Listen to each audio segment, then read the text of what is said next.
Welcome, welcome, welcome, beautiful people. Welcome to Colorism Conversations. I am Dr. Karen Moore, founder of I Am the Color of Beautiful Global Spoken Word Initiative and Movement. We are redefining the standard of beauty for women of color, and our focus is on eradicating colorism in communities of color across the globe. And we are so glad to be back with our show on Sunday evenings at 6.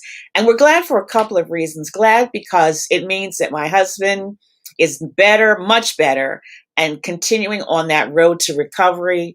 And because I just missed it so much, and I'm so glad to be back with our colorism conversations. So, what we're going to be doing for these next few weeks, for up until the end of the new year, is rebroadcasting, having live conversations with some rebroadcasts of previous shows.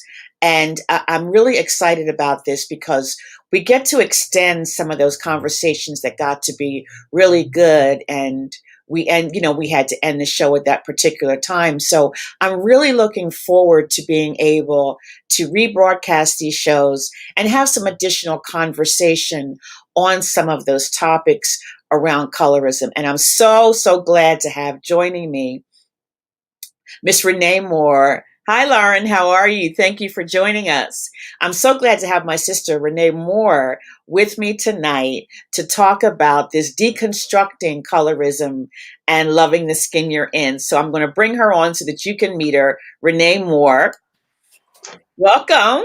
Thank you.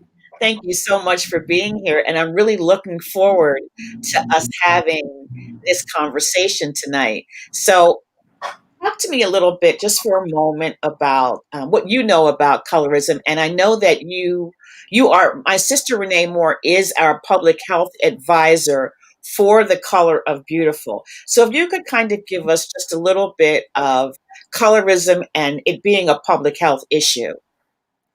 Right. So colorism can be interracial, which means it's within our own race, or interracial, which means we experienced it from other people.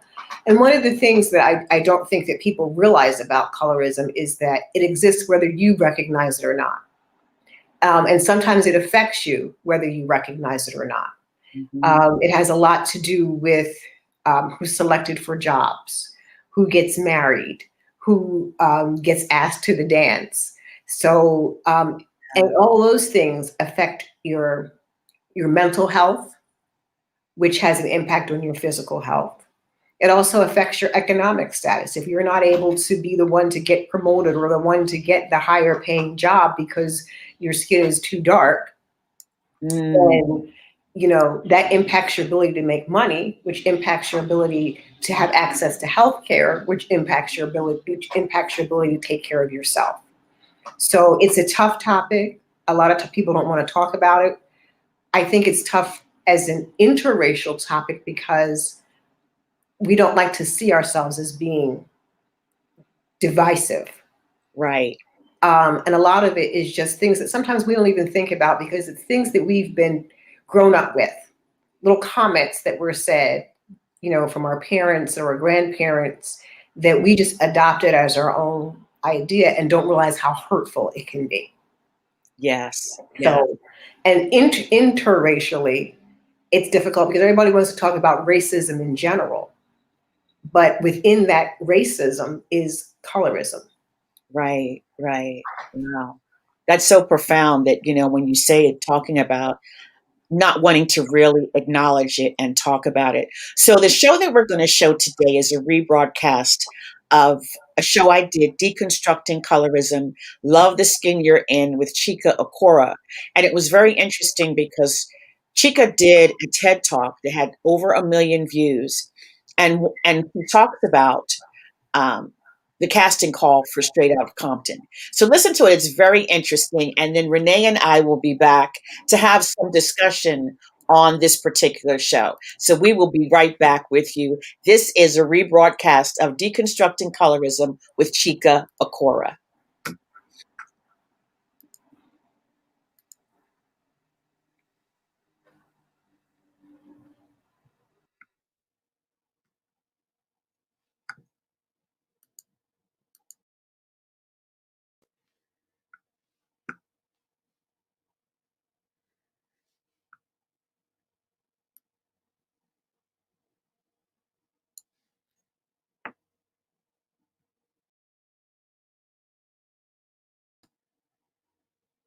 So that is colorism, interracial colorism, as well as interracial colorism. And we're going to be talking about some of that today, because today we are deconstructing colorism, and we're talking about how to love the skin that you're in. So let me tell you about our guest today. Chika Okoro is a speaker, woman of color champion, and self-love advocate. Passionate about race and gender issues, she's excited to help women of color develop their inner confidence and combat the negative messages that society often throws at them.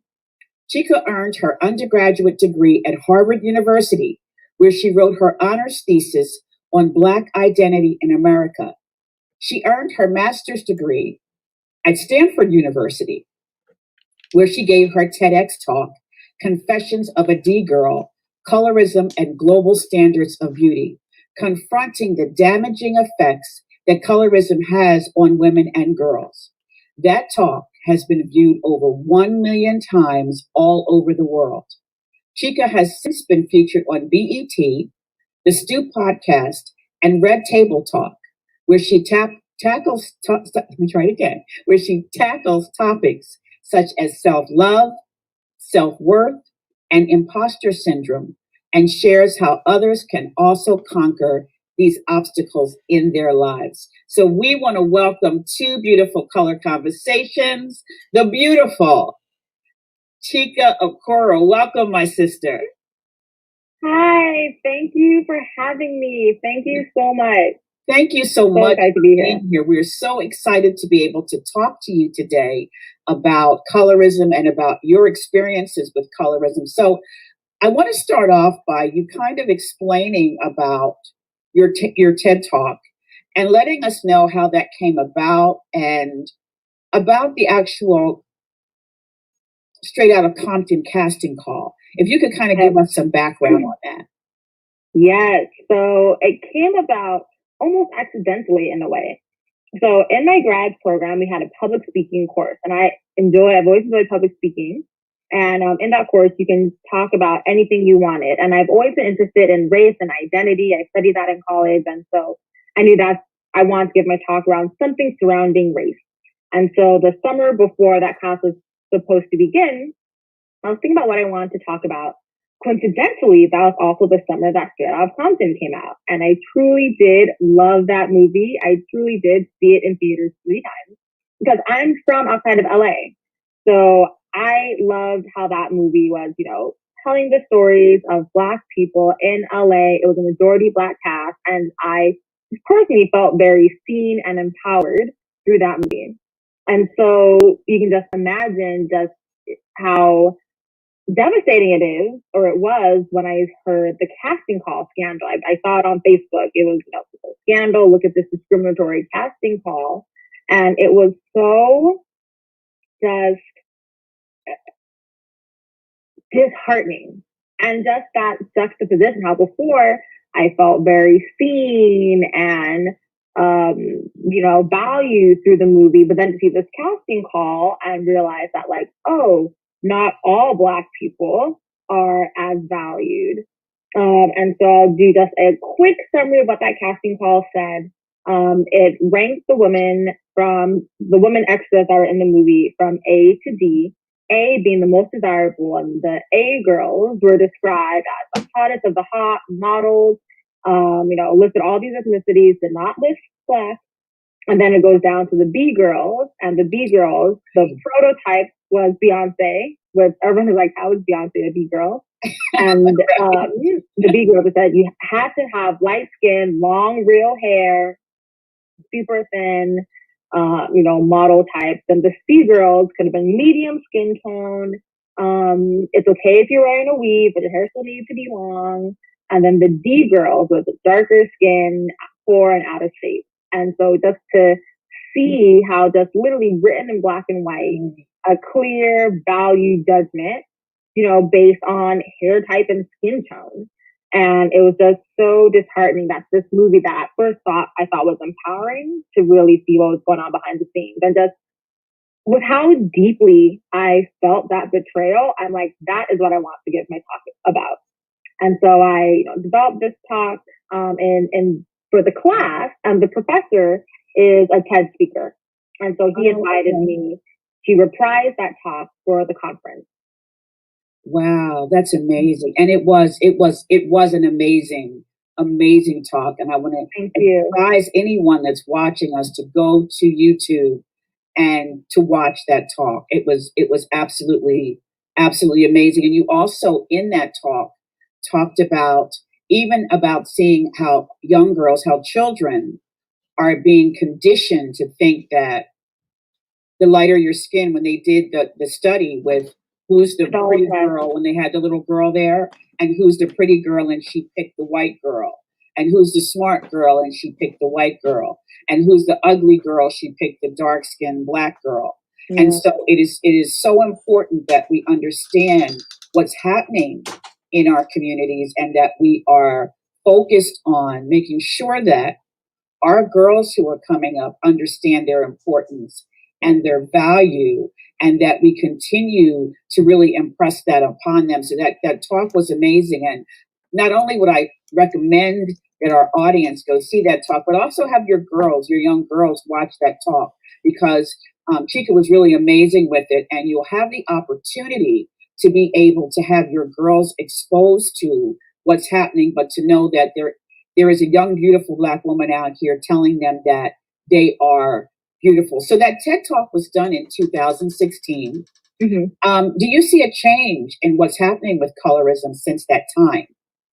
Yeah, there definitely has been some changes, I would say, in representation in two ways. I have been seeing more more representation in the media. One show that I point to that I love is Insecure, where the two main characters are brown-skinned women. Right. Rarely do you see that. Usually the main character is much lighter skin, and she might have her, darker skin friends, her brown skin sidekick. But here, for those that watch Insecure, Molly and Issa, both dark skin. Rarely do you see that. Right? So that's definitely progress.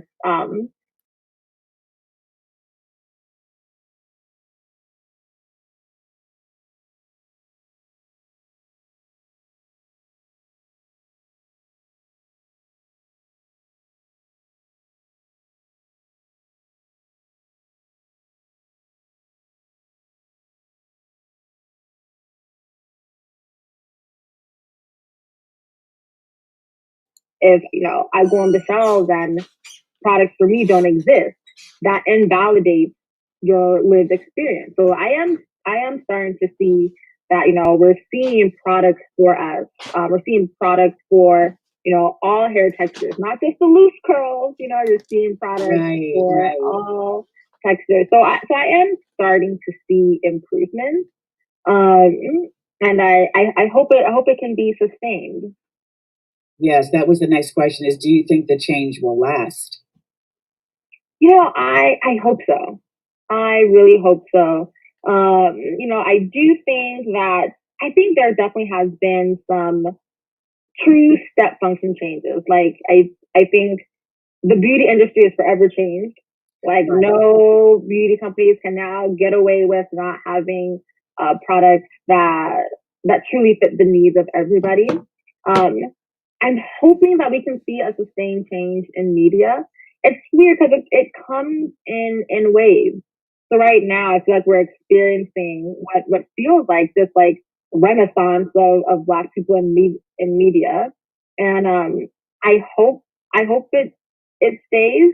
I'm optimistic when I see things like the young daughter from Blackish, how she was like the youngest executive producer. Yes. And so as Chika told, she will be creating content.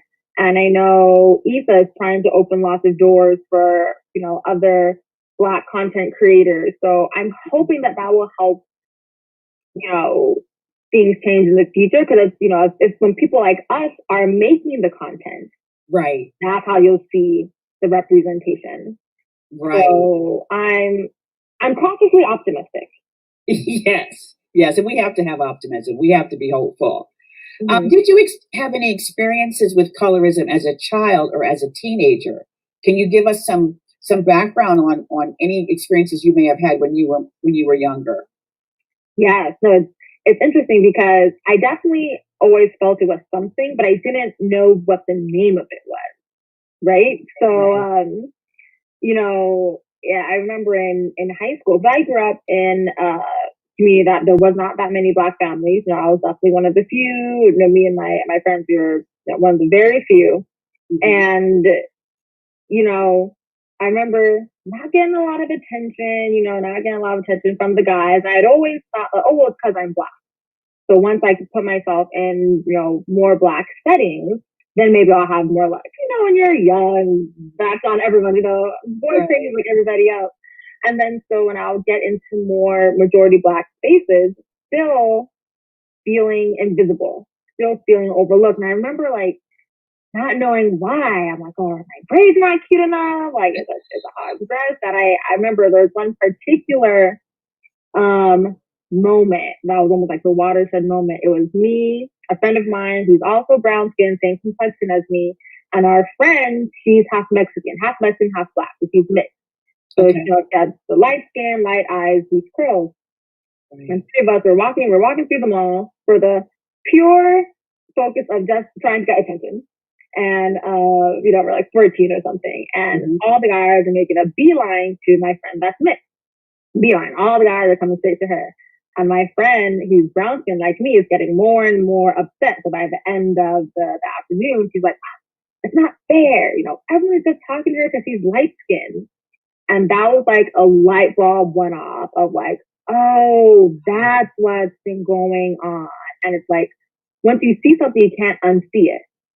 And so now, as I'm in different situations, I'm like, wow, yeah, everyone's always going to the girl that looks mixed or the girl who looks pearls. I'm like, me and the other brown skin girls are kind of, trying our best to get people's attention, but there's definitely a feeling of being invisible. And so I definitely felt it, just never knew what it was. And it actually wasn't until I got to college and I took a lot of race, African American studies and critical race theory that I learned, oh, there's a name to it. It's called colorism. This is the history. And it's like, oh, that's what it was I had been experiencing all this time. Right. Now, you went to two very prestigious universities. Did you feel like you experienced colorism on the university level with these two prestigious universities? And talk to us about how that may have been with your fellow Black students as well as your fellow white students. Right. So I feel like I felt it more in college because, like I said, in my grade school through high school, there wasn't that many Black people. Right. To really see the distinctions. I think it was just we were Black, which means we weren't part of the majority.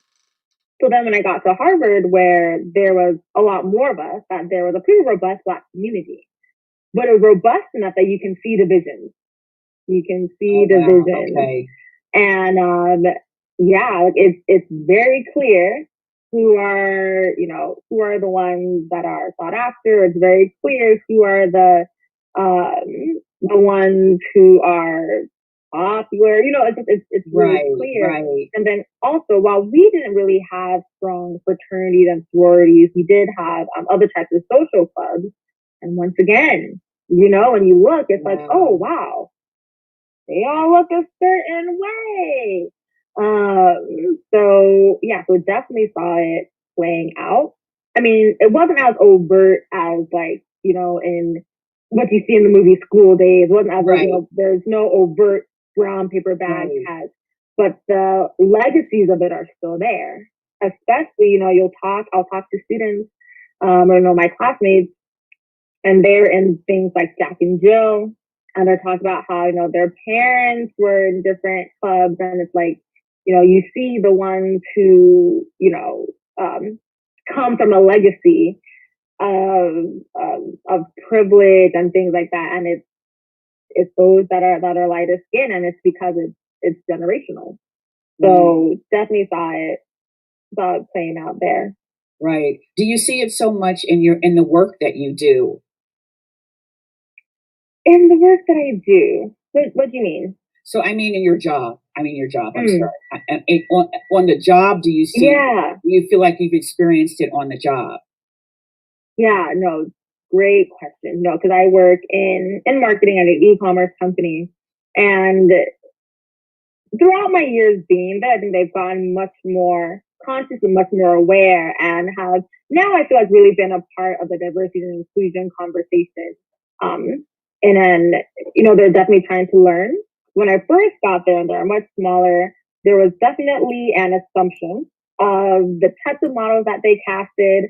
And when they did cast a Black model, it wasn't someone with braids. It wasn't necessarily someone that was very brown skinned. They've come a long way. Okay. Since I've been there. When I started, they were smaller. But it's just that there's definitely this preconceived notion. Like, I remember there was a conversation. They're looking at a model, and they're like, "Yeah, but what are we gonna do about her hair? She has braids." I'm like, "What is wrong with braids?" Right. And so Right. we no longer have those conversations anymore, but it just shows that, there is this preconceived notion of, what is on brand, and, what would look appealing. And so, and I think it's a subconscious notion that it's not until you raise someone's consciousness of like, well, why is that?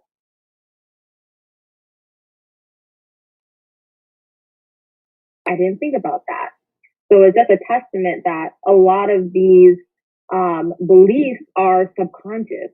And so I'm hoping that with combos like this, it can bring it to the consciousness so we can then uproot it and unlearn it.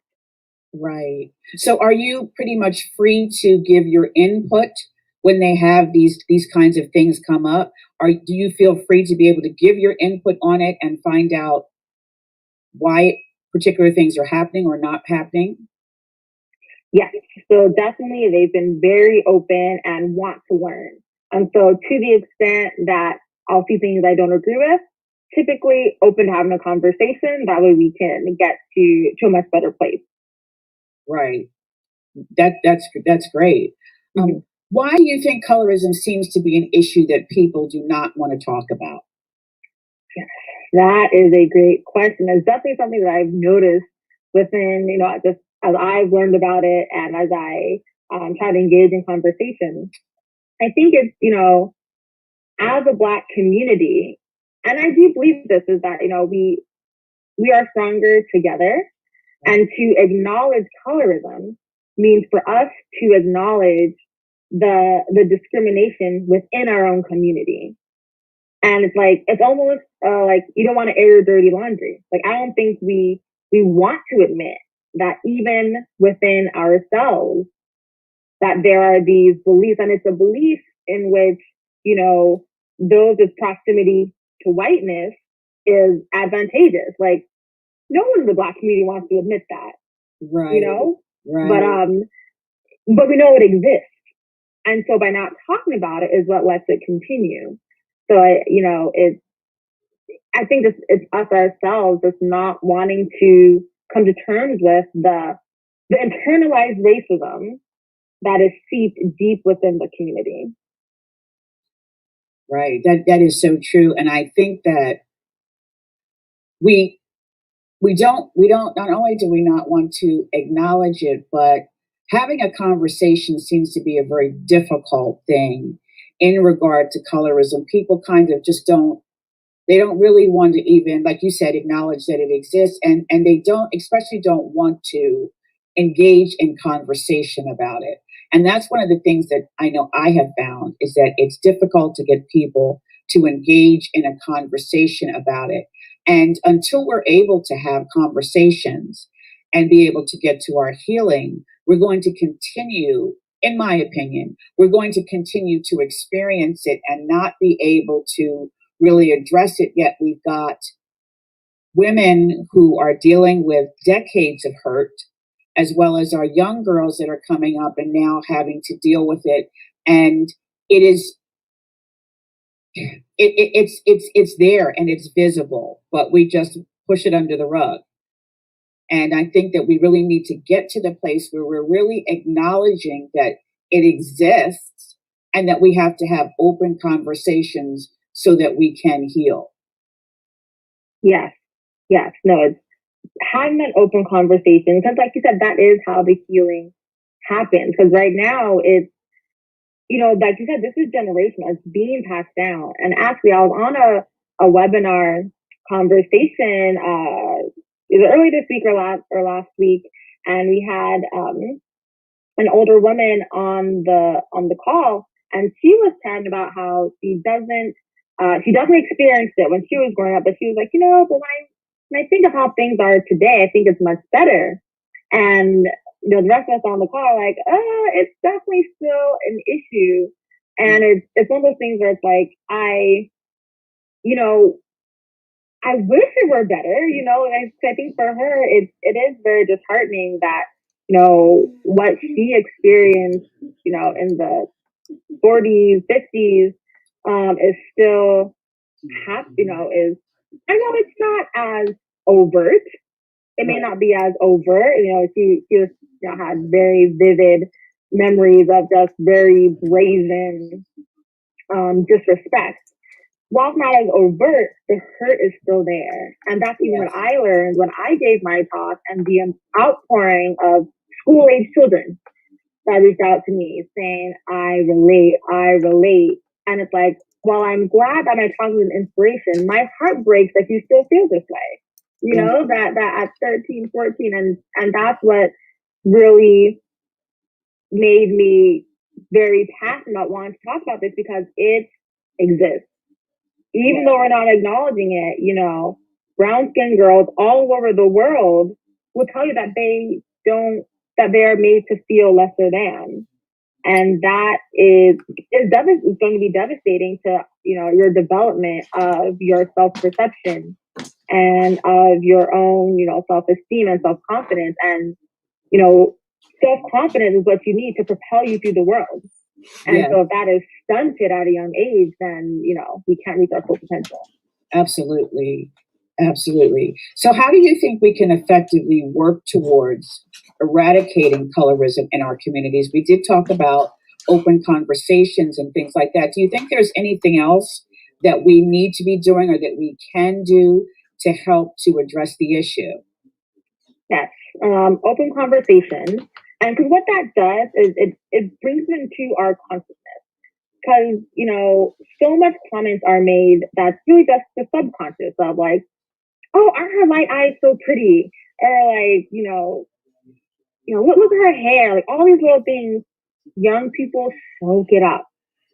And while people aren't meaning harm by it, people notice, especially those that are in families where your siblings are all an array of colors.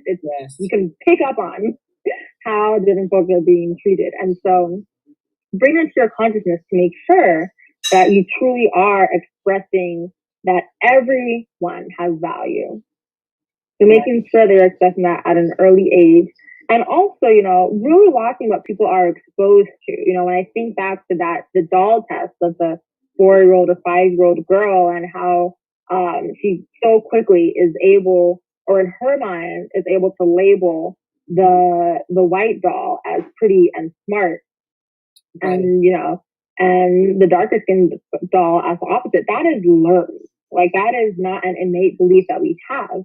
And so how can we make sure that we're exposing, young people to examples that look like them?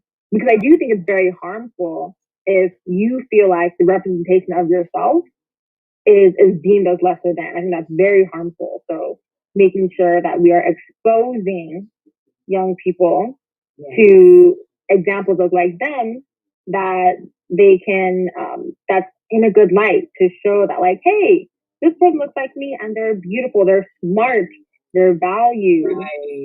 Right. And so just, having more leaders, even I think a lot of it begins in schools.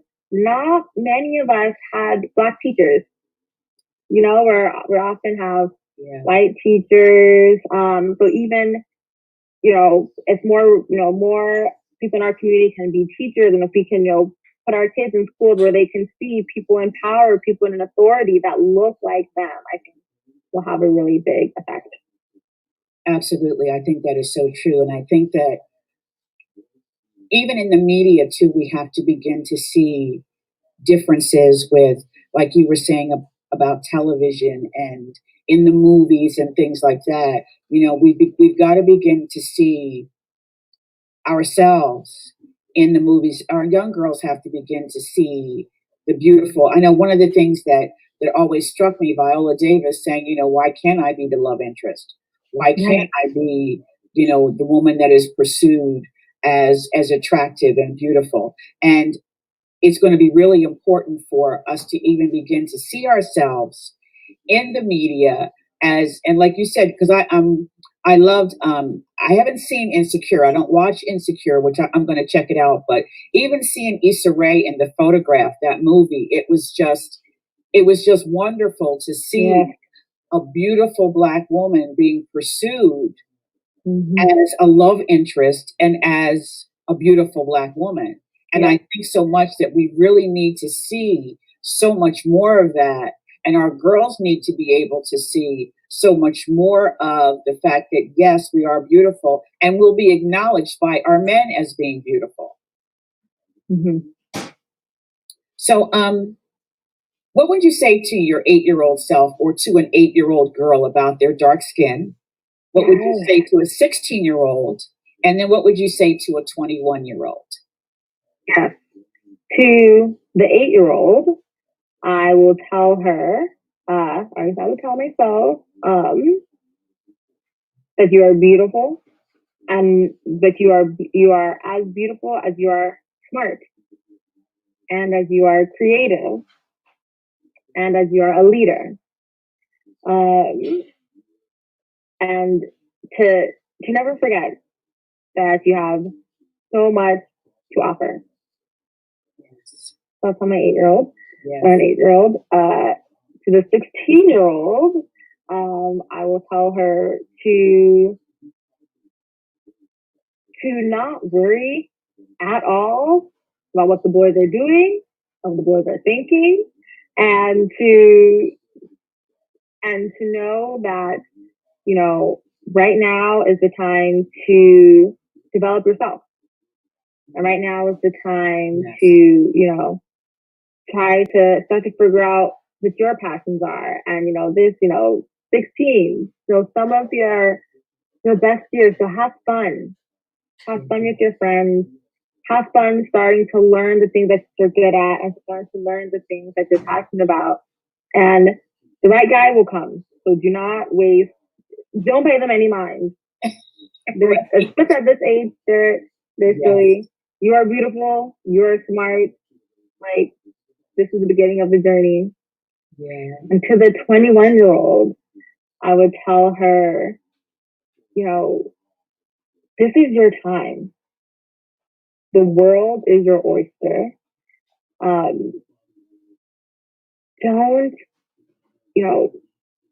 Don't look for the world to validate you. So the world was never built to validate us. That's true. So instead, this is the time for you to validate yourself. And when you do that, and when you love yourself so much that it's overflowing, then the right person will come and scoop up what's overflowing. So I think, at 21, we're double colored, we're out into the world, and I feel like we're like, world, accept me.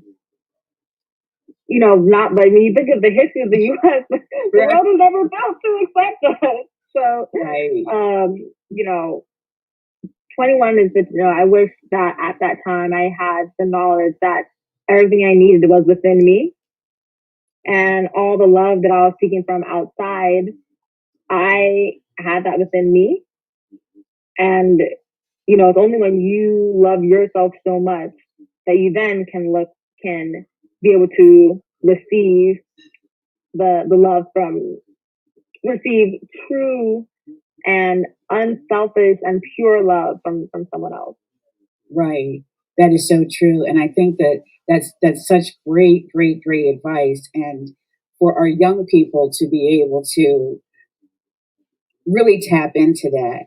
I know, and when I usually ask that question, it is, when you look at it, I know for myself, because I'm much older than you are, but I know that when I think about how I came up and how I had to address the issues of how I felt about myself, that I think it's so important that we acknowledge all of those different feelings that we have, but that we're able to tap into who we will become. And you saying to the 16-year-old, you know, the world is your oyster. I think that is so profound that at 16, girls start to realize that they have so much. And I think there's so much pressure many times put on young girls about boys and whether or not boys like you. And that's really not the important thing. When you're 16, all of that will come. It will all come with time. And I think it's also important that you surround yourself with people who really value you, and that you find those people who are going to be in your inner circle that are going to value you for who you are and not for what you look like or anything else. That it's a value of who you are as a person, and that you work on who you are as a person, and you become that beautiful, incredible woman that you're destined to be. So I think that was really profound advice that you gave there. So I'm going to ask you. I'm going to ask you. So when you when you're looking at colorism and you're looking at intraracial versus interracial being among Black people themselves and interracial being outside of our communities, what is your feeling about where we're going to be able to go as far as bridging that gap outside of our communities? We got to fix it first in our community, I know, but even outside of our community, how do we begin to bridge that gap and begin to have conversations outside of our community? Do you have any thoughts on that? Yeah, no, that's a really good topic. I will say, when we start to embrace it within our community, then I think we'd have firmer ground to stand on to chat about it outside of our community. Because right now, for those on the outside looking in, they're seeing who we value. Right.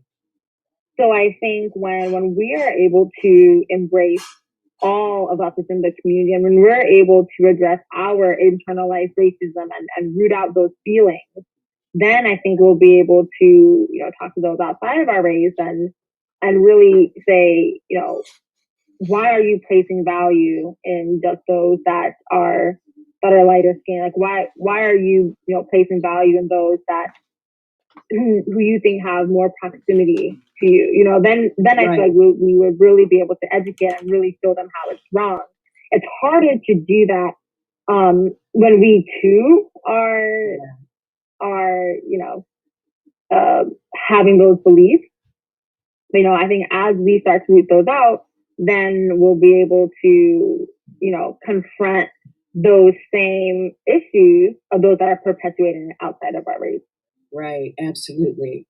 Chika, thank you so much for being here and for sharing with us. It's time off. Oh man. Time went by quick. Time went by quick. I know it did. It really went by pretty quick. So what I'd like you to do is to give us any last comments that you would have, and please tell us how we'll be able to reach you, for people to contact you if they want to have. I know that you speak and you do some other things in regard to colorism and self-worth and just empowering women to love themselves. So if you could give us just some closing comments and how people can reach you, please do that now. Yeah, so closing comments is, everything you need is within yourself. I think as a community, we are in need of a lot of healing, and it's very hard to control what's going on outside of us. It's very hard for, big S society to change. What we can control is ourselves and our thoughts and our minds, and just know that you already have all the answers. And as we, as Black women, really start to love ourselves, root out the negative thoughts, and really learn how to validate ourselves, then we'll be able to thrive. So I enjoyed this conversation. You all can find me on Instagram at Chika Okoro 825. That's at ChikaOkoro 825. Follow me, the content I post. Subscribe to my newsletter. So you can catch some of my blogs where I go into much more detail into a lot of these topics that we've already touched on here. Thank you so much. That was amazing. That was amazing. Thank you for joining us, Chika. I'm going to have a few closing comments, but thank you so much for being here. Okay, Thank you for having me. You're welcome. Thank you.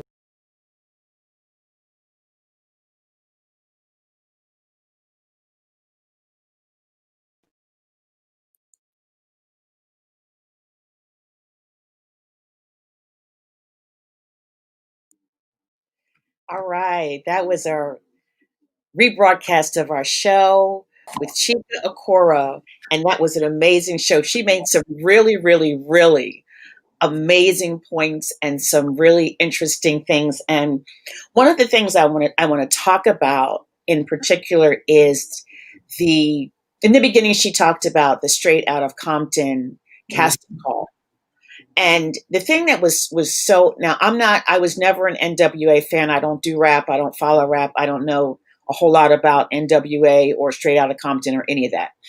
But it was just amazing to me about the casting call and how they decided that the D girls were the dark skinned girls that were poor and out of shape. That's how they described the casting call for the D girls. Everyone else was medium or light skin, good hair, great bodies. They were the fine girls, the best of the best. And, the dark skinned girls were left to be the D girls. And so, it was interesting because when I did some research on that, the company that did the casting call, of course, they apologized and they said they said that they did not intend to offend anyone. Yeah, I don't know. Maybe it's me, and because I'm a dark-skinned girl, maybe, but I'm like, how can you possibly think that was not offensive? Well, So troubling because you not only felt that wasn't offensive enough to put it up in a casting call, you not only, for whatever reason, felt it wasn't offensive, but you felt it was really okay to say that the D girls were the dark-skinned girls who were poor and not in good shape. But I think that goes back to that whole idea that some people don't even recognize that they're colored, because that's apparently the way they viewed the world. Yeah. And then once again, it was just like I was saying just before she went on, which I didn't even realize she said this until I was listening to it. That just goes to show you how we don't even realize how colorism is affecting us. Because she went and she loved the movie. She thought it was great. She but not realizing that she wouldn't have been in that movie in a positive role. Right. And what effect, if she wants to be an actress or that's her goal, she's not even realizing how people's set perceptions of people based on the color of their skin is affecting her ambitions or the ambitions of others. And other people may not even have recognized that. Yeah, that's true. And I think that when it comes to, and that was just also a great example of interracial colorism, because that was people on the outside judging women of color based on this particular ranking. So that was that interracial colorism where, it's like, well, this is how we view women of color. And so then what happens is that kind of perpetrates the intraracial colorism, because people going to watch that movie, especially young children, she's talking about the visions that young children see. If I, as a light-skinned girl, go watch that movie and I see all the light-skinned girls as the pretty girls, the desirable girls, then hey, I'm pretty and desirable. You as a dark-skinned person goes and you're I mean, I don't know what the movie was rated, but as a young person, you're going and you're seeing everybody that looks like you is poor, is fat, is ghetto. Then what does that say about what you feel you can be? Right. Or how people perceive you? Right. What you see on the screen, the people that look like you aren't the attractive ones, aren't the ones that people want. Right. So what else did you hear that that really kind of talked to you? Um, I was interesting how she said that she didn't know what the name of what she was feeling was, and how she didn't feel cute, and she's like, what's wrong with me? And that's a big problem with colorism, is that you internalize it. You think there's something wrong with me. You don't think there's something wrong with everybody else. Right. Right? So you Right. think it's got to be me, which is not healthy to think that there was something wrong with you, because what is perceived as being wrong is not something that you can change or you can fix, and you shouldn't want to change or fix that. Right. That is so true. And when you talk about the doll study, the Clark doll study, and the fact that even as young children, girls are conditioned that the dark skin is not the pretty girl, it's not the smart girl. So you're being conditioned at such a young age, and having not, like you say, they're, not knowing as we're growing up, not knowing that it's the conditioning, and that it's not us, but this is the conditioning that has taken place many times within our families as well as within society. It's true. It's true. So, so I thought one of the other things that she said was really important, that we need to really begin to focus on as women, and as we're dealing with our young girls and talking to our young girls, is about validating ourselves and being able to decide for ourselves. That's one of the things I remember watching an interview with Nikki Giovanni, and she's saying, who has a right to tell you what is beautiful, what is that you're not? Right. Who has the right to tell you that? And so if we're not speaking that to ourselves and telling ourselves that and validating each other, and beginning to have that conversation that I do see you as a beautiful woman. And we as women have to really get to the place where we as Black women, women of color, begin to do that with one another, to say, to say to another sister, you're beautiful, to say to another sister, you're important. Because many times, if you have not gotten to that place where you feel that way about yourself, sometimes someone saying that to you can make all the difference in the world. But we have to begin to decide for ourselves what we are going to say is beautiful, and not leave that up to anybody else to decide for me what is beautiful. But a lot of that starts at home, because as a 7-year-old, where are you going to hear that? It should be coming from your mother. It should be coming from your father, your aunts, Yeah.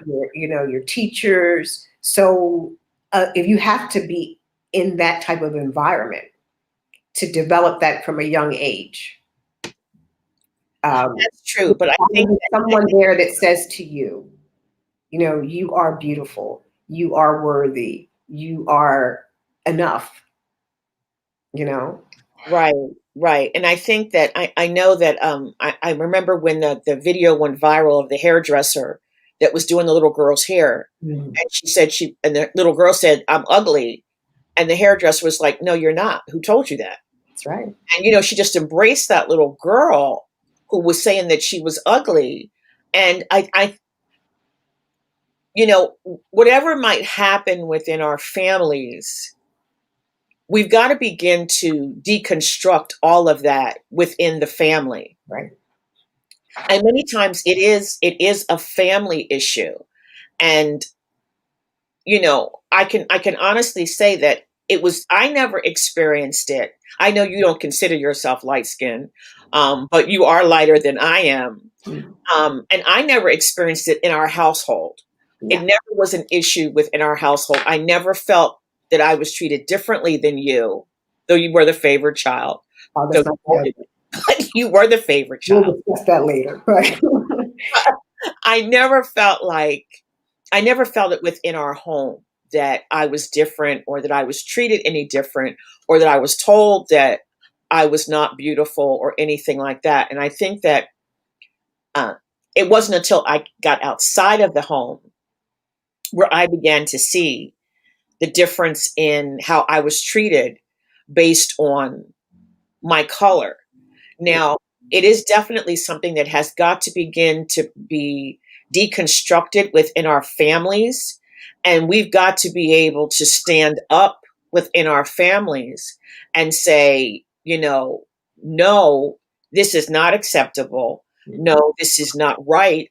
Mhm. And even if we have to tell our grandmothers and our mothers or whoever it may be that this is not good, this is not right, that we are all beautiful, and we've got to get away from that whole house Negro, slave Negro thing. We got to get away from all of that and understand the value of all of us, and that every person has value, every person is beautiful.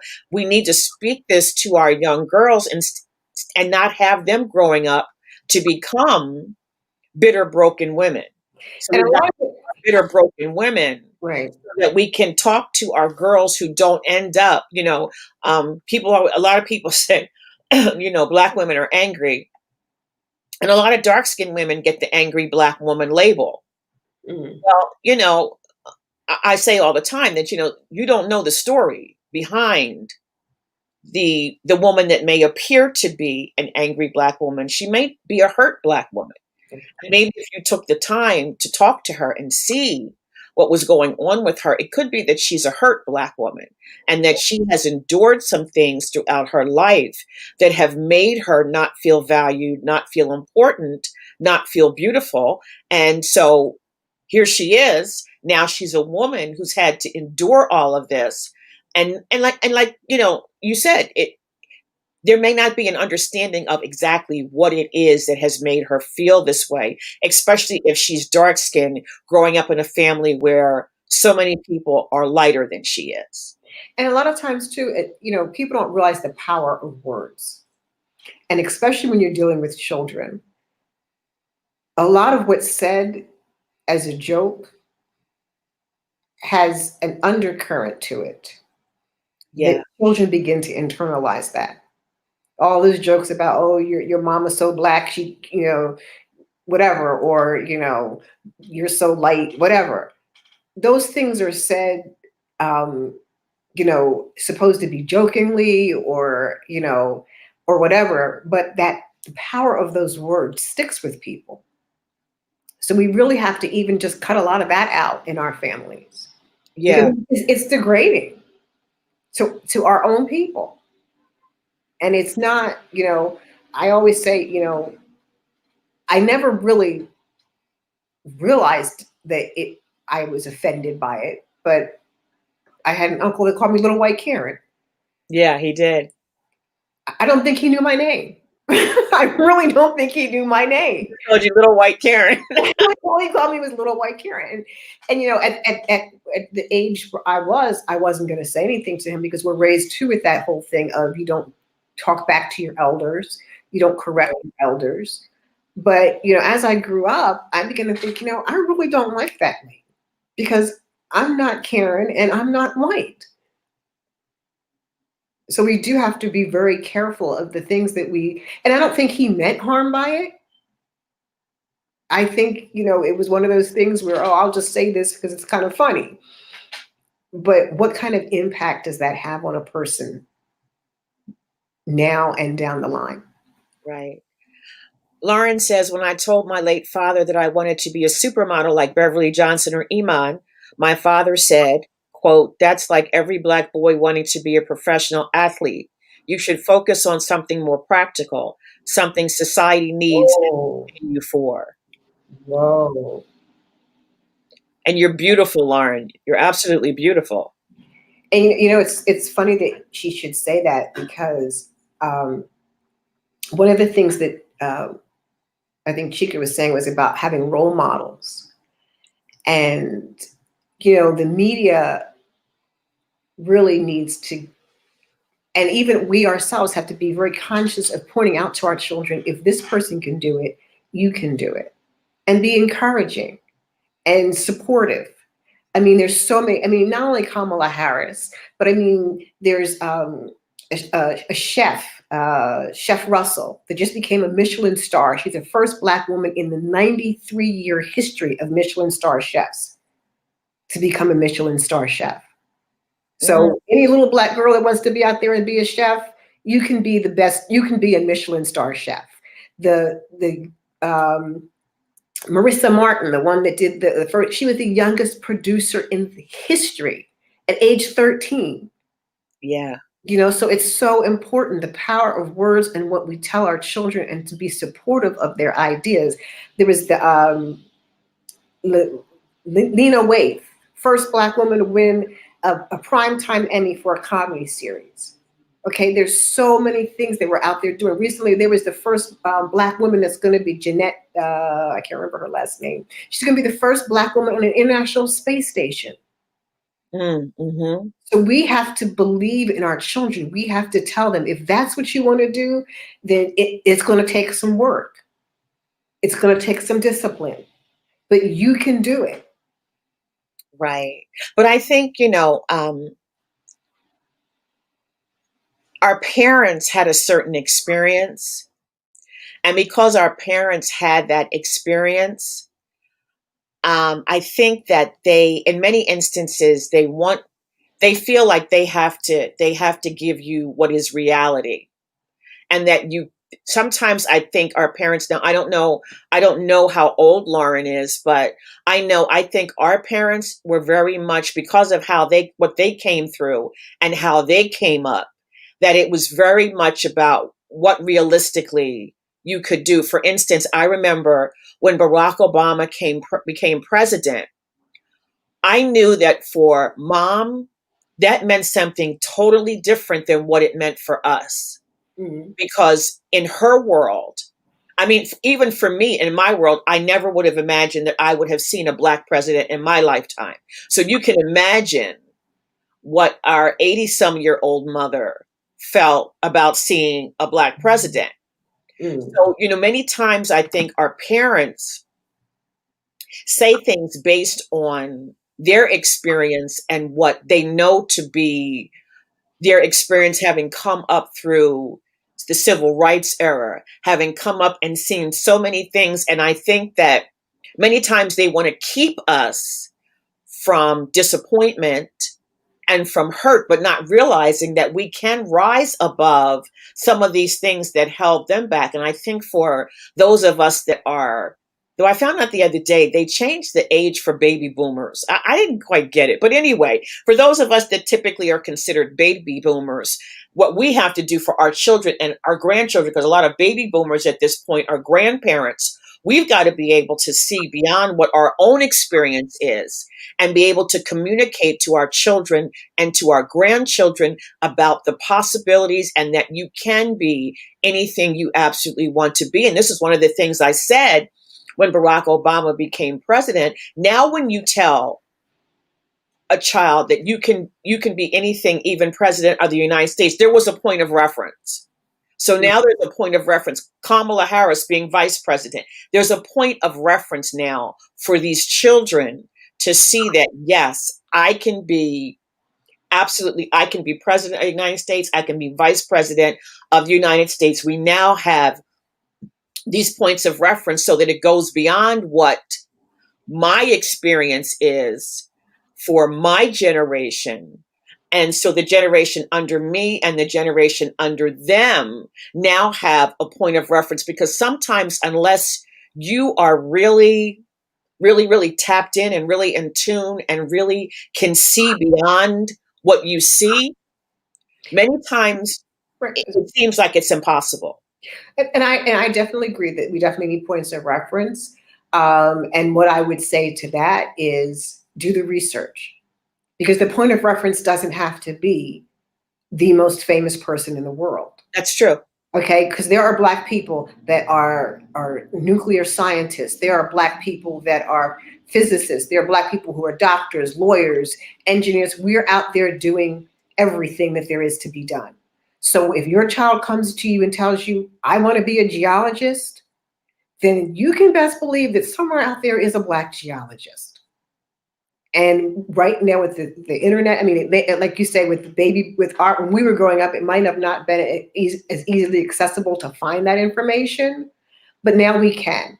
So say, you know what, you want to be a geologist, this person's a geologist too, you can do it just like them. But I think too, not only that, but sometimes even on the journey to be that, you may not be exactly that. I'll never forget, I can't remember her name, Tracy Lynn, I think it was. So her mother always said, you're going to be a doctor, you're going to be a doctor, you're going to be a doctor. And in her mind, that meant a medical doctor. And she couldn't stand the sight of blood, so that wasn't going to work out well. But guess what? She got her PhD, and now she's a doctor. Because it wasn't necessarily in the form that I don't know if her mother was thinking or she was thinking, but it still happened.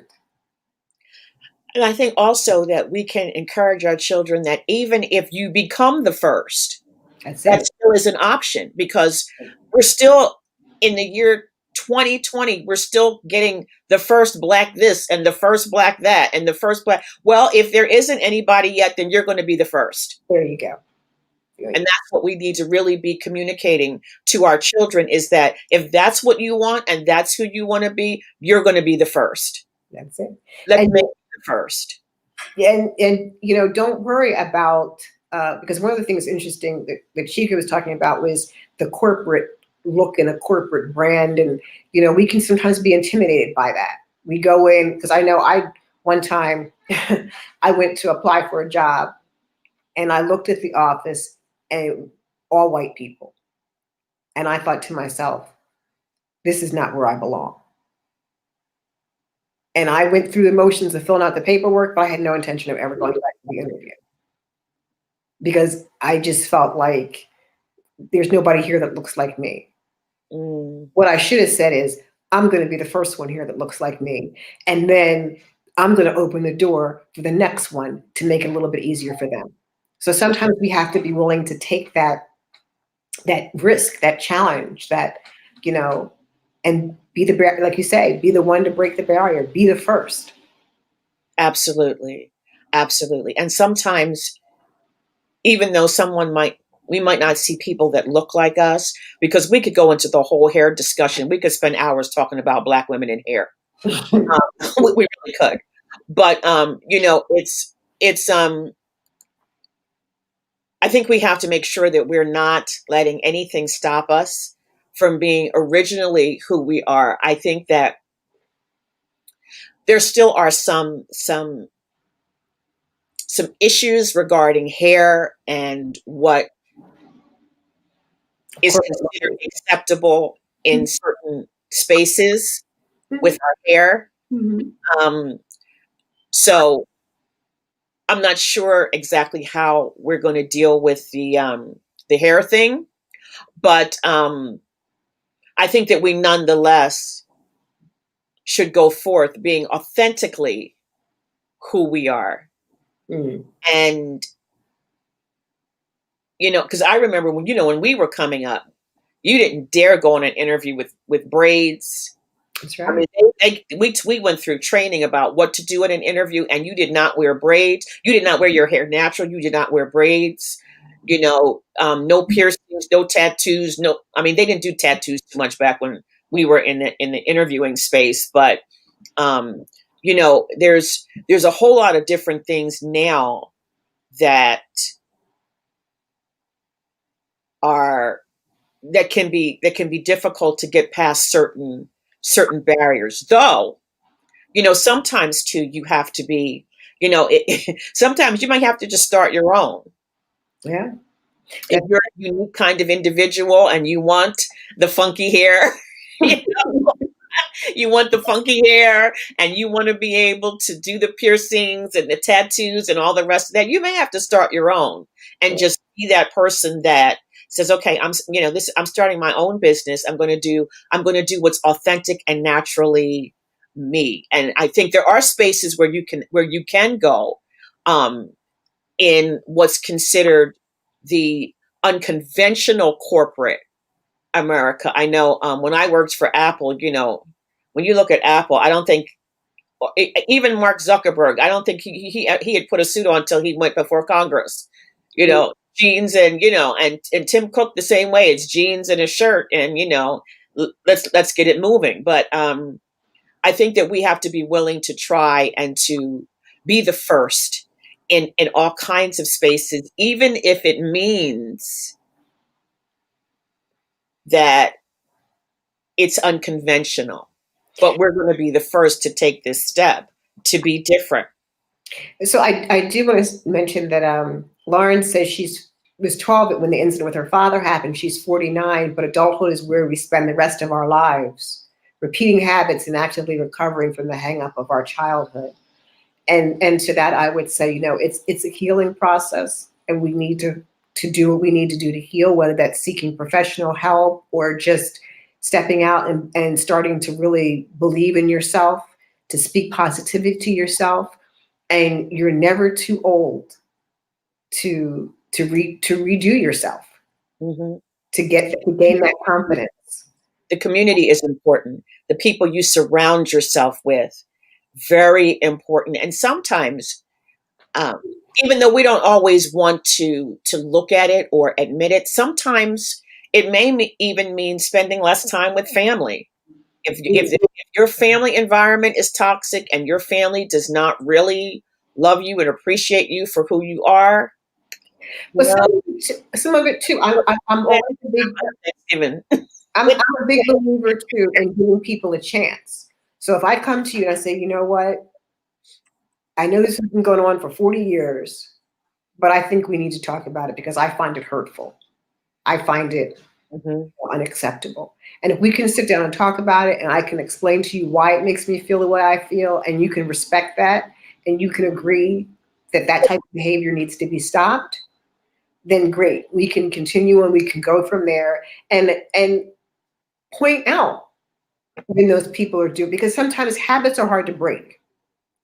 So if I'm saying something that I've been saying for 50 years, when I say it, if I'm really truly love you and I'm really truly trying to change and I'm really truly trying to help you heal, then I want you to point it out to me when I make those mistakes, when I say those things that are hurtful. Right.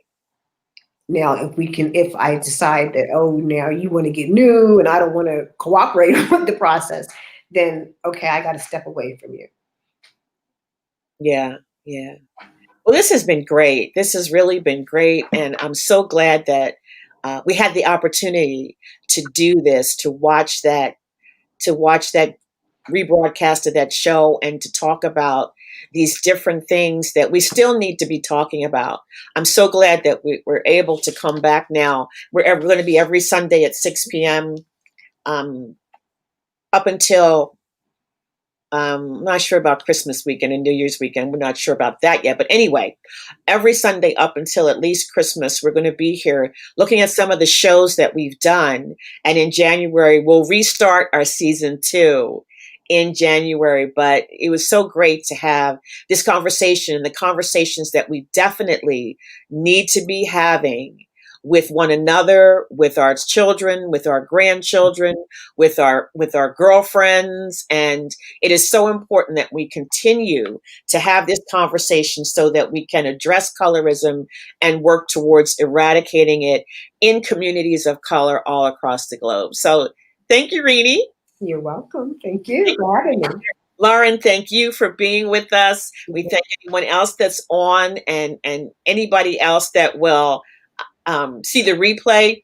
Please invite others to watch Colorism Conversations and to begin to become a part of the conversation, because we've got to be part of the solution. So you guys have an absolutely amazing rest of your Sunday evening, and we'll see you next week. Be blessed.